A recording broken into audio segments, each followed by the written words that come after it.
ஞாயிற்றுக்கிழமைனாலே எனக்கு கொஞ்சம் சோம்பேறித்தனமாக தான் போகும். ஆனால் நேற்று இந்த வாரத்துக்கு தேவையான நிறைய விஷயங்கள் யூஸ்ஃபுல்லாக ரெடி பண்ணி வச்சுக்கிட்டேன். ஃபஸ்ட்டு ரெடி பண்ணது ஹோம்மேட் போன்விட்டா தான். என் பையன் வந்து கொஞ்சம் நாளாக விருப்பப்பட்டு வந்து குடிச்சிட்ருக்கான். அது காலி ஆயிடுச்சு, அதான் ரெடி பண்ணேன்.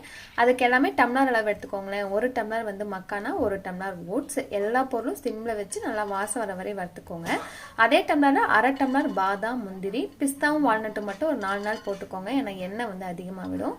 நல்லா வறுப்பட்டதும் ஆற வச்சு எல்லாத்தையும் ஒன்றா சேர்த்து அரைச்சி பவுடர் பண்ணிக்கலாம். நான் இன்னைக்கு போட்டிருக்க இந்த கிரீன் கலர் குர்தா பார்த்தீங்கன்னா சுகன்யாஸ் டிசைனர் போட்டிக்லேருந்து கஸ்டமைஸ் பண்ணி வாங்கினது.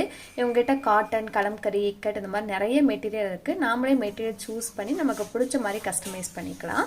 நவராத்திரி, தீபாவளிக்கெல்லாம் ப்ரீ ஆர்டர்ஸ் வந்து எடுத்துட்டு இருக்காங்க. கமெண்ட் அண்ட் டிஸ்கிரிப்ஷன் டீட்டெயில்ஸ் கொடுக்குறேன். வறுத்து வச்ச நட்ஸ் எல்லாம் நல்லா பவுடர் பண்ணி சளைச்சதுக்கப்புறம் அது கூட அரை கப் கொக்கோ பவுடர், உங்கள் இனிப்புக்கு தகுந்த அளவுக்கு நாட்டு சக்கரை போட்டிங்கன்னா சூப்பரான ஹோம்மேட் போன்விட்டா ரெடி. ட்ரை பண்ணி பாருங்கள். மீதி இந்த மக்கானால ஸ்வீட் மக்கானாவும் ரெடி பண்ணி வச்சுட்டேன்.